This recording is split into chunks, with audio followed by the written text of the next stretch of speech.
The global ড্রিমে সবাইকে স্বাগতম জানাচ্ছি। আজকে 12ই ডিসেম্বর 1872 সালের এই দিনে ব্রিটিশ বেনিয়াদের বিরুদ্ধে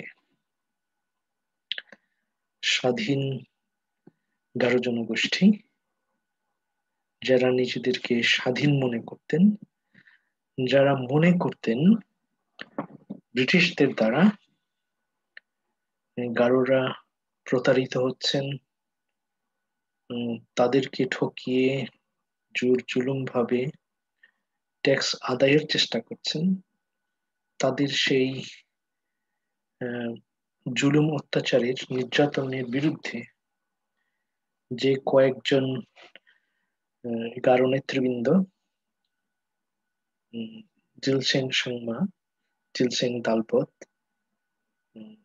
তার উচ্চারণ কেউ কেউ গিলসেং দালবত বলেও উচ্চারণ করেন, এবং পা টঙ্গান নেংমিনজা, টঙ্গান সাংমা বলেও অনেকে লিখেন অথবা পড়ে থাকেন। তাদের বিরচিত, তাদের সংগ্রাম, তাদের অন্যায়ের বিরুদ্ধে প্রতিবাদ এবং ব্রিটিশ সেনাদলের, ব্রিটিশ সৈন্যের বিরুদ্ধে যারা গারো জাতিকে তাদের দেশকে রক্ষার জন্য যারা যুদ্ধে ঝাঁপিয়ে পড়েছিলেন এবং জীবন দিয়েছিলেন, অনেক গারো যুবক সেদিন জীবন দিয়েছিলেন, তাদের স্মরণ করে আমি আজকের এই ভিডিওটি তৈরি করছি। তাদের স্মরণে তাদেরকে শ্রদ্ধা জানাবার জন্য এবং সম্মান জানাবার জন্য, সাথে সাথে এই প্রজন্মের এই ইতিহাস গারো ছেলেমেয়েরা তো বটেই, বাংলাদেশের কিংবা বাংলা ভাষাভাষী অনেক মানুষ এই ইতিহাস জানেন না, পড়েননি বা পড়ার সুযোগ হয়নি। তাদের জন্য আমি একটা ব্লগ পোস্ট লিখেছি somewhereinblog.net, এখানে সেটা আমি পড়ে শোনাবো, একটু আলোচনা করব। যদি অনেক মানুষের গল্প এটা, আমি তাদের কমান্ডার ইন চিফ পা টঙ্গান নেংমিনজা এবং সহ কমান্ডার ইন চিফ জিলসেং দালবত, তিনিও সাংমা, তাদের গল্প পড়ে শোনাবো। এক অসম সাহসী বীর শহীদ গারো যোদ্ধার গল্প। আজ থেকে 2400 বছর পূর্বে, খ্রিস্টপূর্ব 400 বছর পূর্বে, গারো আদিবাসীরা চীনের তিব্বত থেকে প্রথমে মেঘালয় রাজ্যে জাপফা, জালিমফা, সুকফা ও বুঙ্গিফার নেতৃত্বে ব্রহ্মপুত্র নদী পার হয়ে এসে অস্থায়ীভাবে নদী উপত্যকায় বসবাস শুরু করেন। মুঘল এবং ব্রিটিশ সেনাদলের সাথে তাদের যুদ্ধের ইতিহাসে তাদের অস্তিত্বের রেকর্ড মেলে। 1800 সালের পূর্বের লেখনীতে গারোদের উল্লেখ এরকম: The Garos were looked upon as bloodthirsty savages who inhabited a tract of hills covered with almost impenetrable jungle,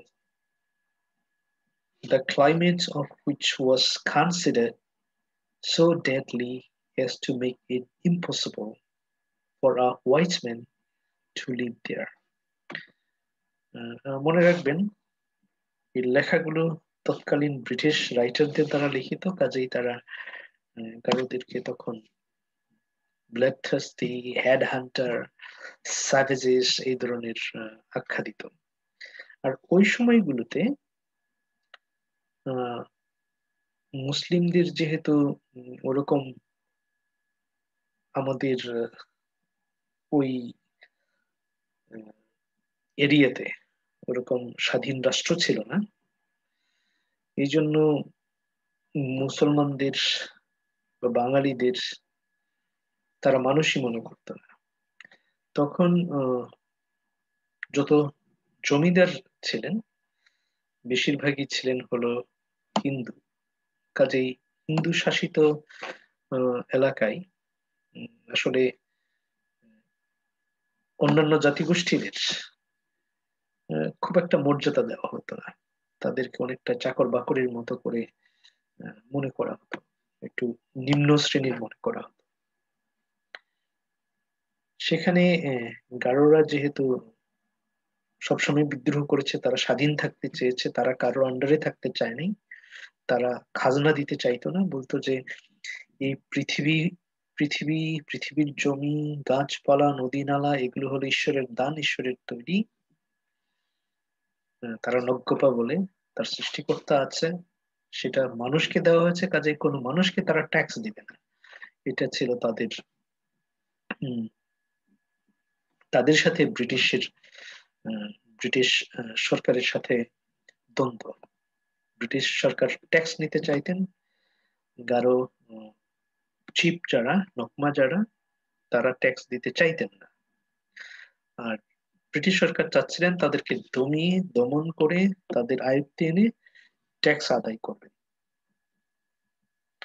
যেখানে হিন্দু জাতিগোষ্ঠী এবং বাঙালি জাতিগোষ্ঠী, এই হিন্দু বাঙালি, মুসলিম বাঙালি সবাই ট্যাক্স দিয়ে যাচ্ছিলেন, কিন্তু গারোরা এর প্রতিবাদ করছিলেন যে তারা ট্যাক্স দিবেন না। মূলত সেটা নিয়েই দ্বন্দ্ব এবং আহ, অশান্তি দেখা দেয়। গারোরা মাঝে মাঝেই ব্রিটিশ সোলজারদের উপর আক্রমণ করতেন এবং তাদের মাথা কেটে নিয়ে বাড়িতে সাজিয়ে রাখতেন, যে এক একটা মাথা হলো ট্রফি। তো এটা ছিল ব্রিটিশ সরকারের জন্য একটা হুমকি এবং উম, ভয়েরও ব্যাপার। তো তারা চাইছিলেন কিভাবে এই জনগোষ্ঠীকে বসে আনা যায়, তাদের আন্ডারে আনা যায়, কন্ট্রোল করা যায়। 1800 সালের পূর্বের লেখনীতে আমি এটা পড়লাম, তাদের কেউ কেউ হেড হান্টার বলে অভিহিত করেন। সেটা আমি বলেছি কেন হেড হান্টার, যে গারোরা যখন কাউকে টার্গেট করতেন তারা সব সময় মাথা টার্গেট করতেন, এবং তারা এত ক্ষিপ্র গতির ছিল এক একজন, যে মুহূর্তে কিছু বুঝে উঠার আগেই মাথা কেটে বডি থেকে তারা উধাও হয়ে যেতে পারতেন, এরকম তারা ট্রেন ছিলেন। সো মাঝে মাঝেই কিছু সোলজারকে, ব্রিটিশ সৈন্যকে এরকম জীবন দিতে হতো। ব্রিটিশ সোলজাররাও পারলে তো গুলি করে মেরে ফেলতো, তারপরেও এই আক্রমণ চলত। 1872 সালে ব্রিটিশ সরকার গারো হিলসে স্বাধীন চেতা গারোদের উপর কর্তৃত্ব স্থাপনের জন্য ব্রিটিশ সৈন্য প্রেরণ করেন। তারা দক্ষিণ, পূর্ব ও পশ্চিম দিক থেকে একযোগে 3 জন ক্যাপ্টেন এর নেতৃত্বে গারোদের উপর আক্রমণ করার জন্য ব্যাপক প্রস্তুতি নেয়। 3 দিক থেকে, একটা হলো এই বর্তমান বাংলাদেশের ব্রহ্মপুত্রের দিক থেকে, আর একটা পূর্ব দিক থেকে, আর একটা হলো দক্ষিণ দিক থেকে। গারোরা তাদের মোগলামস্ফি নিয়ে রংরেঙ্গিরি নামক স্থানে ব্রিটিশ সেনাদের যুদ্ধ ক্যাম্পে আক্রমণ করে। মজার ব্যাপার হলো আহ, কিছু কিছু জায়গায় আমরা বলি যে ব্রিটিশরা আক্রমণ করেন, কিন্তু আসল ইতিহাস হলো যে ব্রিটিশ সৈন্যরা না। আর একটু পরে এটা ব্যাপারটা ই হবে। আমি এই বই থেকে আহ, পুরো বিষয়টাতে আমি নিশ্চিত হইতে পেরেছি যে ব্রিটিশরা না, গারোরাই আক্রমণে আগে যান। History and culture of the Garos by doctor Milton Sharma. এবং the strong women of Madhupur, doctor professor emeritus Robbins Burling এর ওখানেও একটু ইঙ্গিত দেওয়া আছে ওরকম। তারপর the Garos customary laws and practices, ওখানেও ইঙ্গিত আছে, কিন্তু সরাসরি ওইভাবে নাম ধাম ধরে উল্লেখ করা হয়নি। কিন্তু the history and culture of the Garos বইটাতে একদম ঘটনার কথা আহ, সুন্দর করে বর্ণনা আছে। আহ, গারোরা তাদের মালামস্ফি নিয়ে রংরেঙ্গেরি নামক স্থানে ব্রিটিশ সেনাদের যুদ্ধ ক্যাম্পে আক্রমণ করেন, কিন্তু ব্রিটিশদের মতো গারোদের গোলাবারুদ, মর্টার, কামান আহ, এত আধুনিক যুদ্ধাস্ত্র ছিল না বলে তারা যুদ্ধে পরাস্ত হন। কিন্তু তারা কখনো দাসত্ব স্বীকার করেন। তারা তারপরেও তারা ট্যাক্স দেওয়ার জন্য রাজি হয়নি, কিংবা ব্রিটিশের আন্ডারে থাকবেন ওরকম বশ্যতা তারা স্বীকার করে। অনেকে মনে করেন এর জন্যই তাদের নাম ঘারুয়া থেকে গাউরা। গাউরা গারো হয়ে থাকতে পারে, তবে অনেকে মনে করেন গারোদের নিজেদের তৈরি পোশাক গাড়া গানচিং এর থেকেও এই নামকরণ হয়ে থাকতে পারে।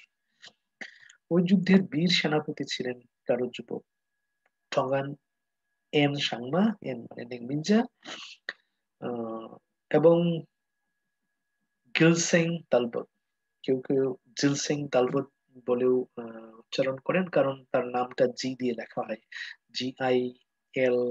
GILSENG।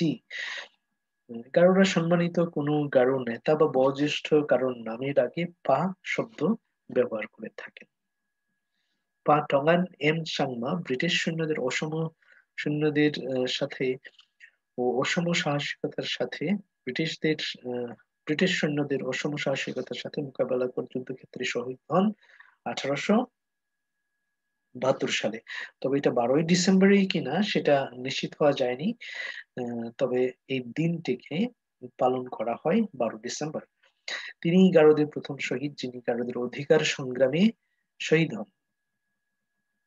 Doctor Milton S Sangma তার history and culture of the Garos এ উল্লেখ করেন, মিস্টার ডালি, one of the captains, who arrives at Rongringiri, এখানে double G, a few days before Captain William was attacked by a Garo force, large force of independent Garos. এখানে বলছে was attacked, গারোরা attack করেছে। আমি এটা একটু বড় করে নিতে পারি মনে হয়।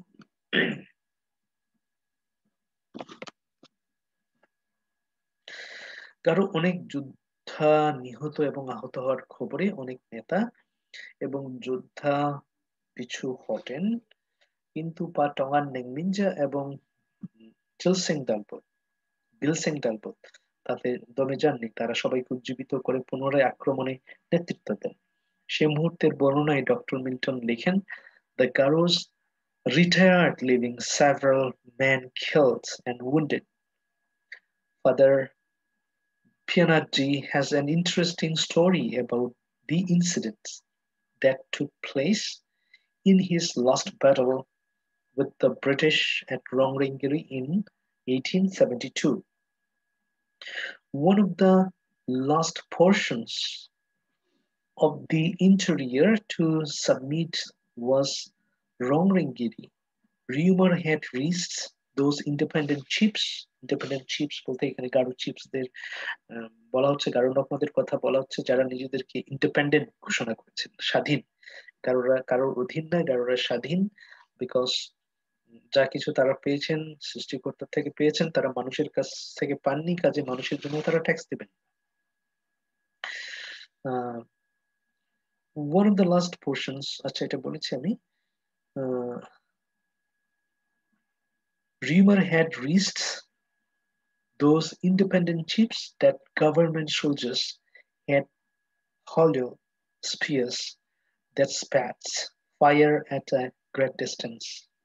At Goal, the bravest of them বলতে এখানে পাঠওয়ান সাংমাকে বোঝানো হয়েছে, bravest man, bravest of them who acted as a sort of commander-in-chief, যিনি commander-in-chief হিসেবে কাজ করছিলেন, was impressed by the news.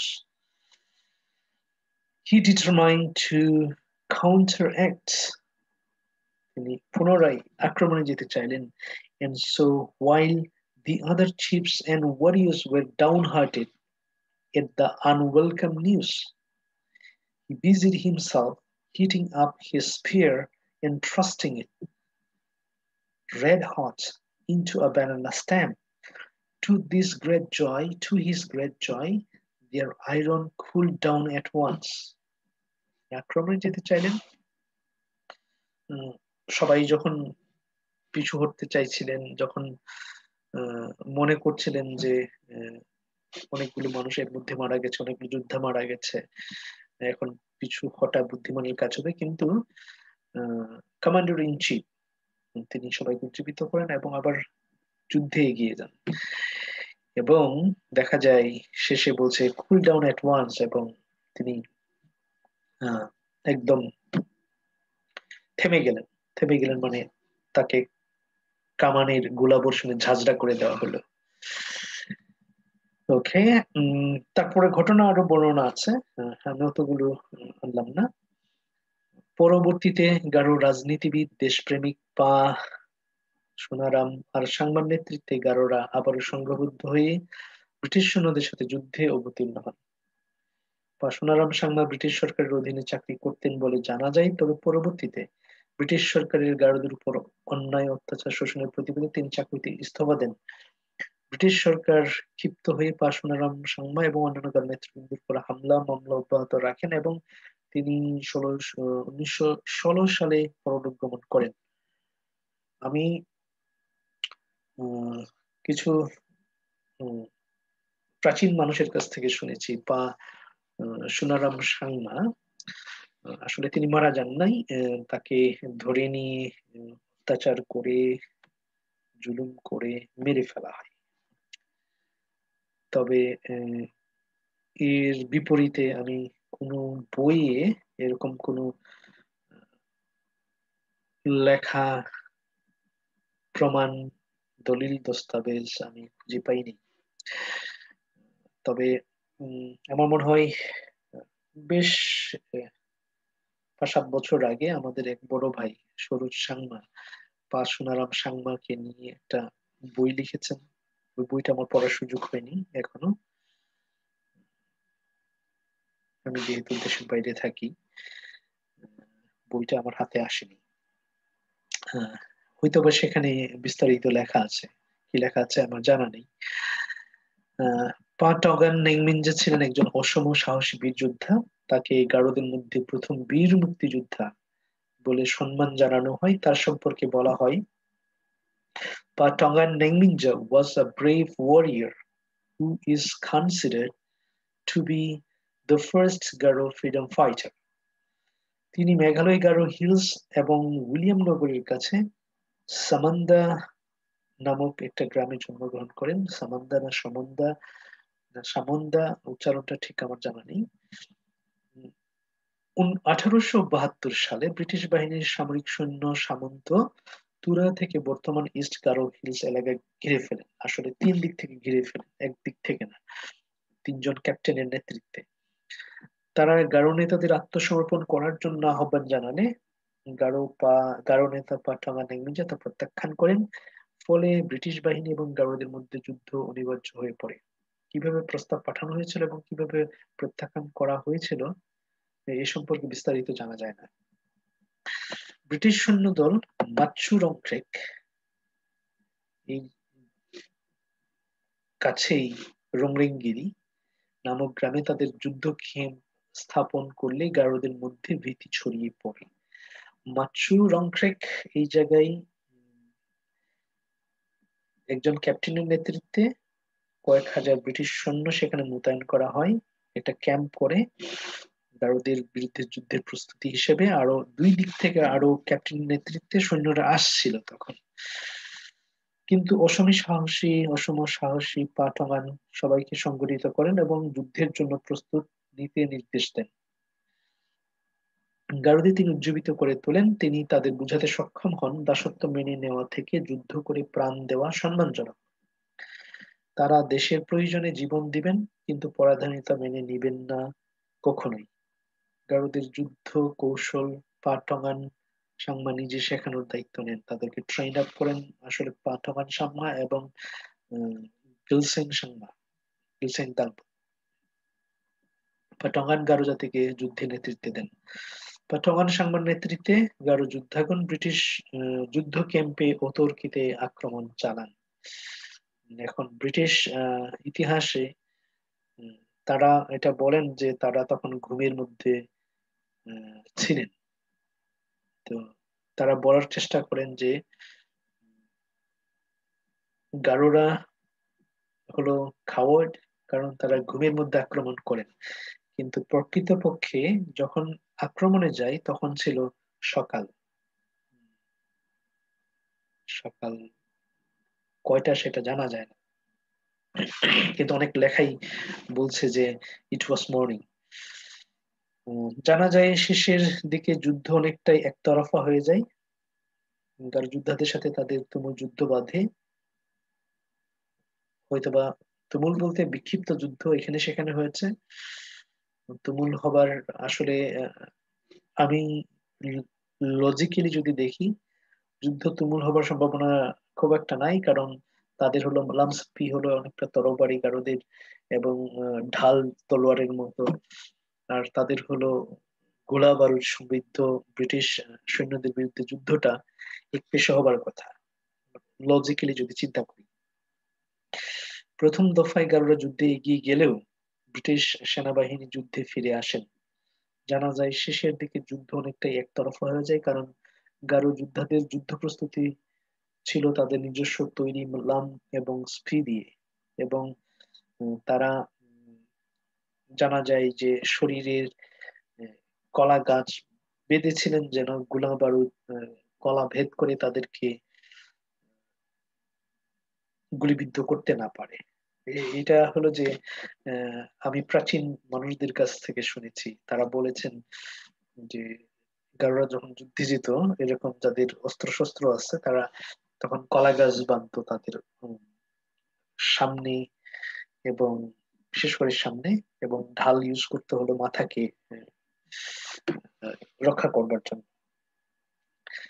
তবে এতে তারা অনেক সফল হতেন, কারণ কলা গাছ ভেদ করে গুলি শরীরে যেতে পারতো না। তবে দুটো কলা গাছের ফাঁক দিয়ে যদি কখনো গুলি চলে আসতো তখনই তারা মারা যেত। এটা আমি প্রাচীন মানুষদের কাছ থেকে শুনেছি। গারোদের যুদ্ধ কৌশল পাটাগান সাংমা নিজে শিখে দেন। পাটাগান গারো জাতিকে যুদ্ধে নেতৃত্ব দেন, আমরা এটা শুনলাম। আহ দেন তুমুল যুদ্ধে গারো সেনাপতি বীর পা টগান গুলিবিদ্ধ হয়ে মাটিতে লুটিয়ে পড়েন। পা টগান সাংমা নিজের দেশ এবং গারো জাতির অস্তিত্ব রক্ষায় ব্রিটিশ বাহিনীর বিরুদ্ধে যুদ্ধ করে জীবন দিয়ে প্রথম শহীদ হওয়ার গৌরব অর্জন করেন। জানা যায় ব্রিটিশ বাহিনী গারোদের যুদ্ধে পরাস্ত করতে পারলেও গারো যোদ্ধাগণ পরাজয় বরণ করে তাদের বশ্যতা স্বীকার করে নেননি। পাটগান সাংমার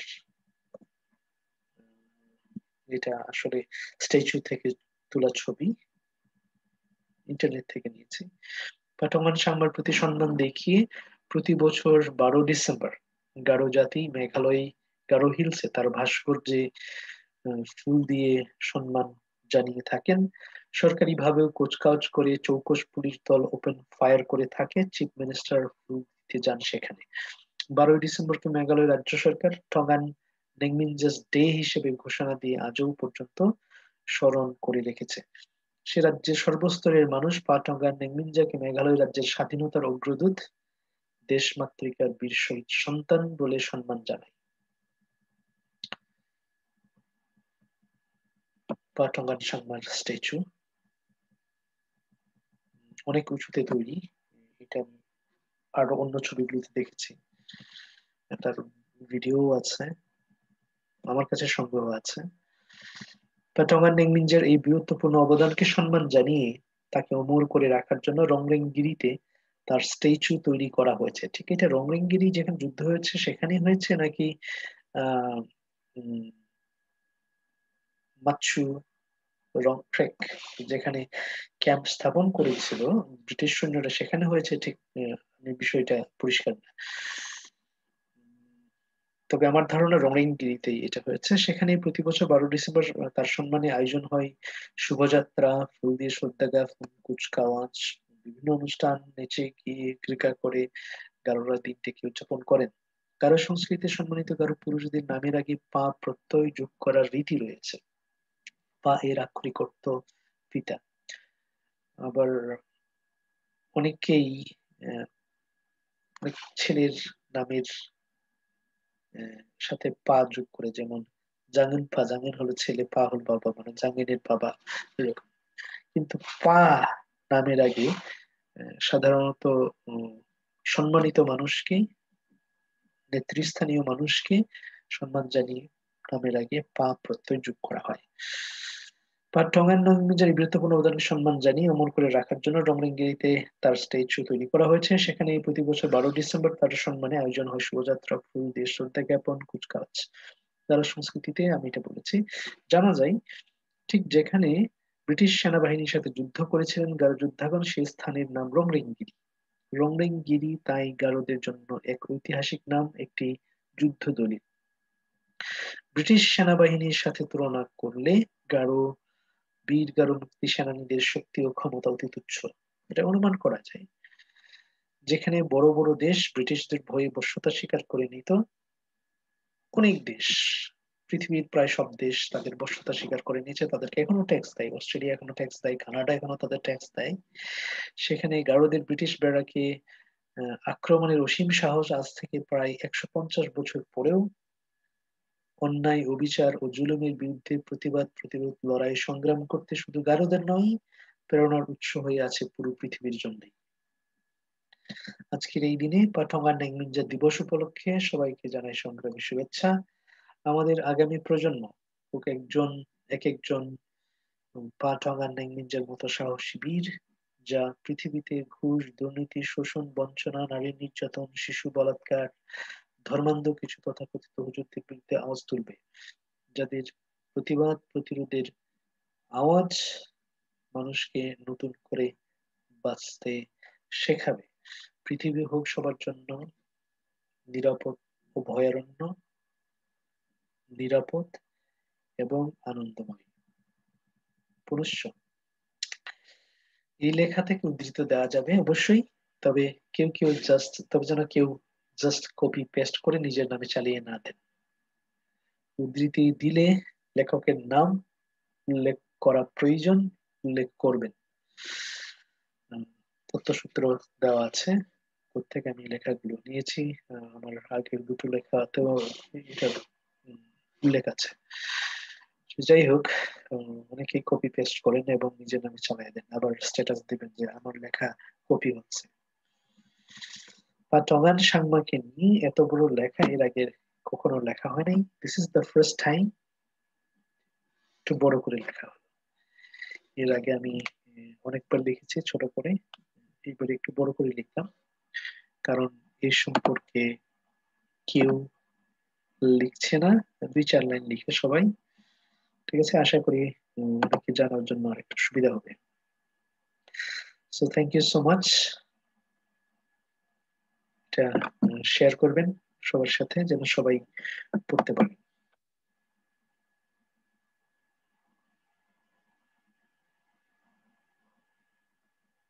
থ্যাংক ইউ। যারা এই ইউটিউব চ্যানেলটি সাবস্ক্রাইব করেননি অবশ্যই সাবস্ক্রাইব করবেন, এবং বেল আইকনে চাপ দিবেন যেন আমি নতুন ভিডিও টিউটোরিয়াল আপলোড করার সাথে সাথে আপনি একটা কি বলবো নোটিফিকেশন পেতে পারেন। So thank you so much, ভালো থাকবেন।